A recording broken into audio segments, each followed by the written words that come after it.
Marcia Carter avait toujours cru que la loyauté avait une valeur. Elle avait offert sa jeunesse à Curtis, 31 années de sacrifice, de pardon et de patience. Elle l'avait aidé à faire de son entreprise de plomberie, d'une camionnette rouillée, une entreprise à 6 chiffres à bâton rouge. Quand leurs enfants étaient petits, elle sautait des repas pour subvenir à ses besoins.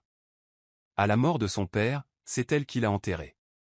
Marcia ne demandait pas grand-chose, juste de l'amour, un peu de respect et la promesse que tout ce qu'elle avait donné finirait par lui revenir.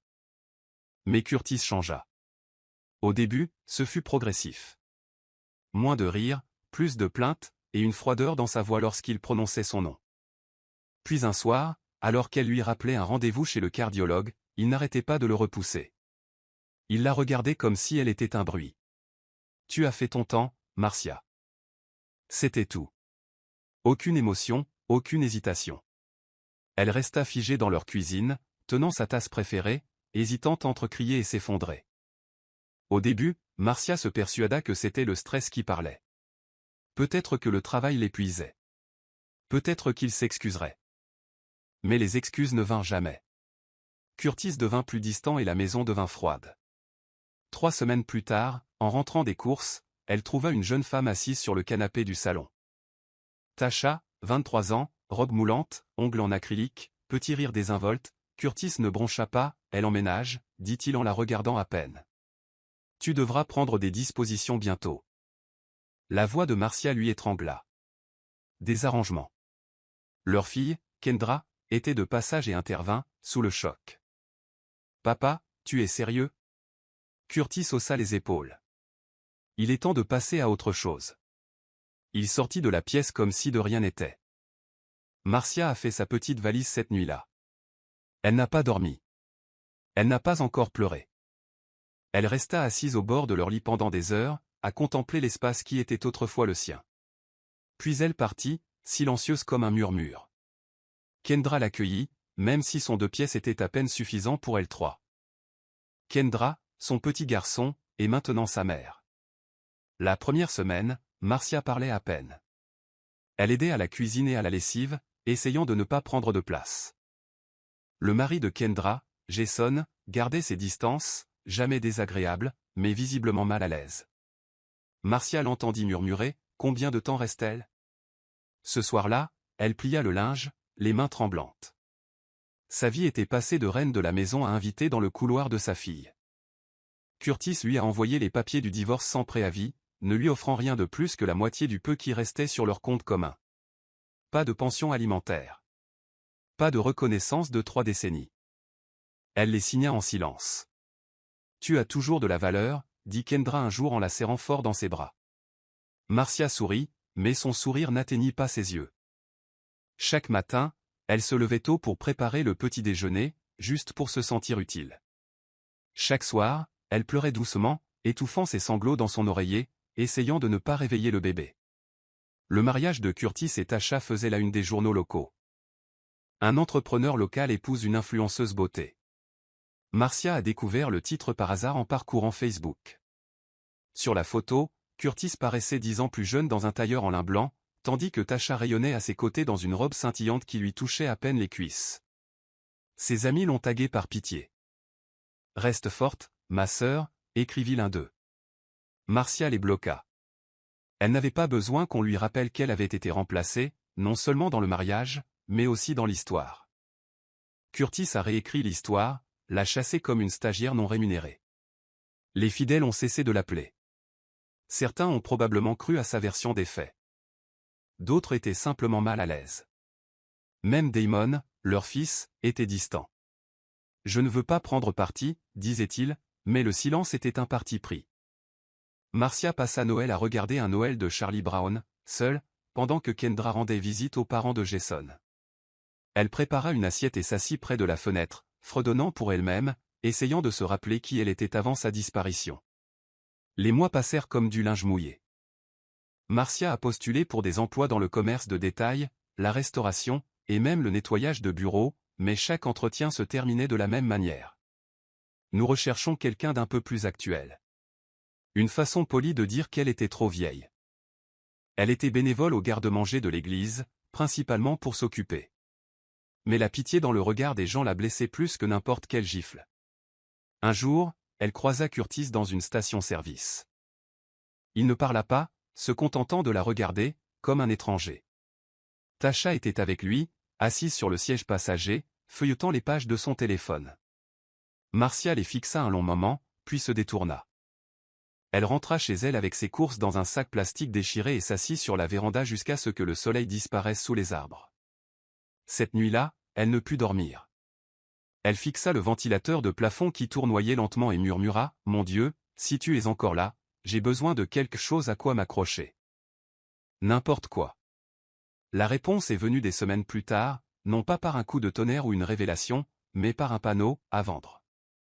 Lors d'une de ses promenades quotidiennes pour se changer les idées, Marcia est passée devant une vieille maison à la peinture écaillée et aux fenêtres condamnées. Le porche était saccagé. Les mauvaises herbes envahissaient la cour, mais quelque chose l'attirait. Elle s'arrêta et regarda. Elle voyait au-delà des ruines, imaginait presque à quoi cela ressemblerait une fois restauré. Des années auparavant, elle rêvait de rénover des maisons. Elle dessinait des plans au dos de ses livres de recettes. Curtis en riait. « Tu n'es pas faite pour ce genre de travail, disait-il. » Mais Marcia avait toujours su qu'elle était faite pour l'endurance. Elle se précipita chez elle, sortit une poubelle en plastique poussiéreuse remplie de vieux journaux et les feuilleta jusqu'à ce qu'elle les retrouve. Ses croquis. Encre délavée, coins effilochés, mais toujours aussi beaux. Ses mains tremblaient. Cette nuit-là, pendant que Kendra dormait, Marcia veillait pour se renseigner sur les subventions, les prêts immobiliers et les programmes d'aide à l'accession à la propriété. Il lui a fallu 3 mois pour obtenir le prêt. Un labyrinthe interminable de paperasse, d'appels téléphoniques et de voix sceptiques. Sa seule garantie était la maison de sa défunte mère à Shreveport, vide depuis des années. Elle l'avait gardée par sentimentalité. C'était désormais son échappatoire. Lorsque le prêt fut enfin remboursé, Marcia laissa échapper de forts sanglots gutturaux qui résonnèrent dans le petit appartement. Elle acheta la maison qu'elle avait dépassée ce jour-là. Ses mains étaient encore fortes, son dos toujours aussi résistant. Elle engagea 2 hommes plus âgés de l'église, qui avaient déjà fait des travaux manuels. Ils avancèrent lentement mais sûrement, et ensemble, ils mirent l'endroit à sac. Marcia a appris à caroler grâce à YouTube. Elle peignait des placards la nuit, avec du gospel à fond dans ses écouteurs. Elle a perdu du poids. Elle a gagné en clarté. Personne ne le savait. Elle n'a rien publié. Elle ne s'est pas vantée. Elle a juste travaillé. Parce que, pour la première fois depuis des années, elle avait une raison de se réveiller. Quel que soit le projet qui a finalement atteint Damon, il a balancé quelqu'un à l'église, pas Marcia. Il l'a appelé à l'improviste. Tu fais de la rénovation immobilière maintenant. Son ton n'était pas curieux, mais condescendant. Marcia retint son souffle. Je les restaure, dit-elle. Je fais quelque chose à partir de rien. Comme je l'ai toujours fait. Damon marqua une pause. Fais attention, maman. Tu n'es plus jeune. Ce genre de stress n'est pas bon. Elle le remercia, raccrocha et pleura. Non pas parce qu'il doutait d'elle, mais parce qu'il ressemblait à son père. Le même dédain. La même façon d'exprimer l'inquiétude et le contrôle. Marcia n'a pas rappelé. Le travail a continué. Certains jours ont été difficiles. Tuyau gelé. Toi qui fuis. Mal de dos qui la coupait le souffle. Mais elle continua d'avancer. Parce qu'elle avait appris quelque chose de puissant. La souffrance ne la rendait pas faible. Cela la rendait précise. Chaque ongle. Chaque couche de peinture. Chaque sol nettoyé était une prière de défi. Elle ne construisait pas de maison. Elle se reconstruisait. Lorsqu'elle a vendu sa première maison, Marcia avait réalisé suffisamment de bénéfices pour rembourser ses dettes et verser un acompte pour 2 autres. Elle a tout gardé secret. Kendra le savait. Mais Marcia lui fit jurer de se taire. Qu'il s'interroge, dit-elle. Je n'ai pas besoin d'applaudissements. J'ai besoin de paix. Curtis et Tasha, quant à eux, continuaient d'afficher leur vie en ligne, vacances, journées au spa, séances photos de couple. Des rumeurs circulaient parmi de vieux amis communs. Tasha avait vidé un compte joint. L'entreprise de Curtis avait pris un coup. Il vendait du matériel. Marcia observait de loin. Sirotant du thé dans sa modeste location. Mettant à jour les plans d'une main calme. Elle ne célébrait pas son déclin. Elle l'a simplement noté, lorsqu'elle a signé le bail de son premier bien locatif. 2 logements. Entièrement meublés. Les 2 déjà occupés.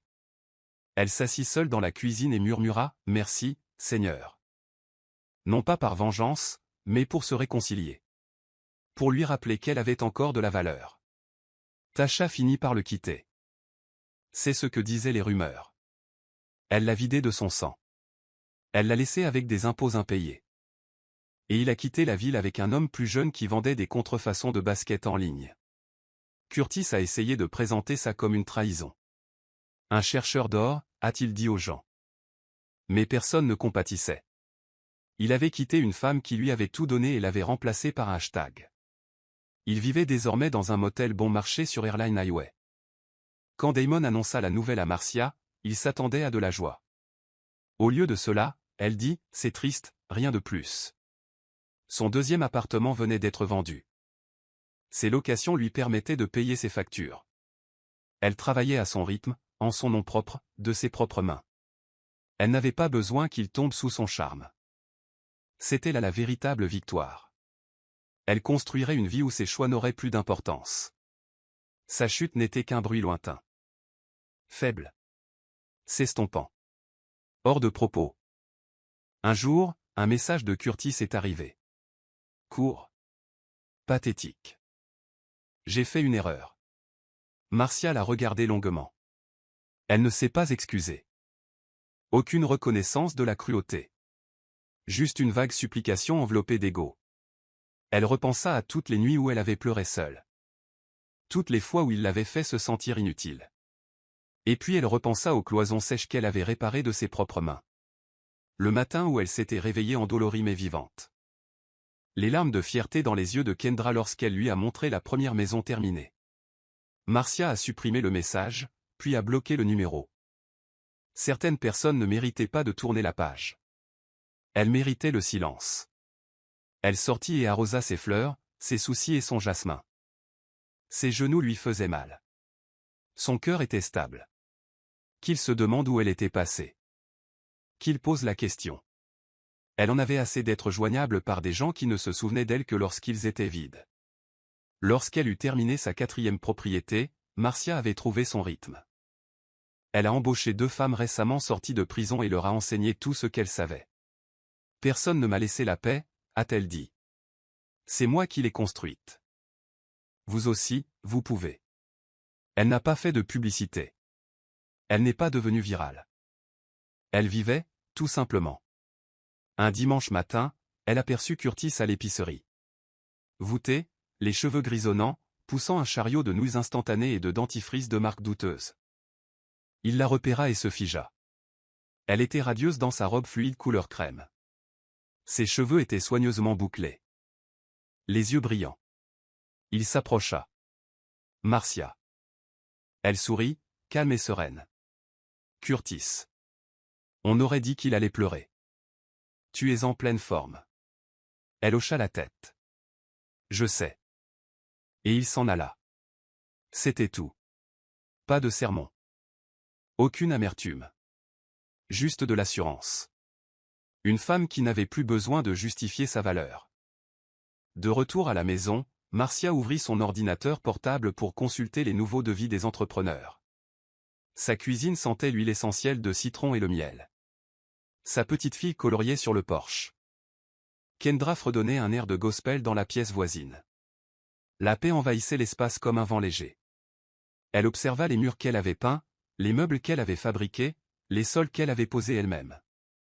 Chaque centimètre carré racontait une histoire. Non pas celle d'un chagrin, mais celle d'une résurrection. Et elle avait accompli tout cela sans gloire, sans pitié, sans Curtis.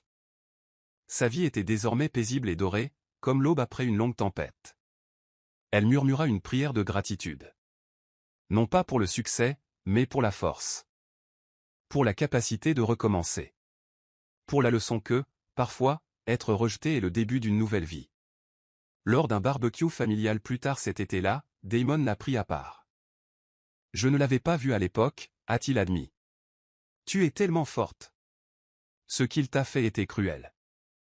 Marcia ne répondit pas tout de suite. Elle lui tendit une assiette de côtes levées et de maïs.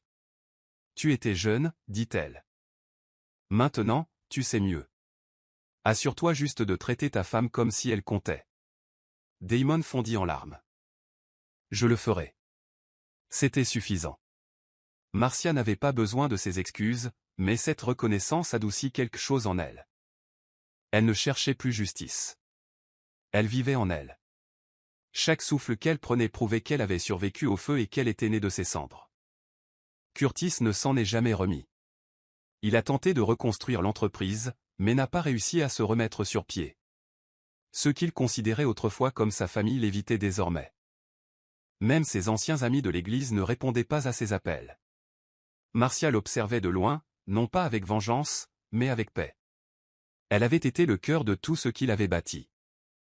Lorsqu'il l'a enlevée, tout s'est effondré. Elle n'a pas ri de sa chute. Elle a simplement vécu si bien qu'il est devenu insignifiant. Il y a une forme de justice là-dedans, une justice discrète. Celle qui n'a pas besoin de caméra ni d'applaudissements. Celle qui naît du fait de savoir qu'on n'a pas seulement survécu, mais qu'on a évolué.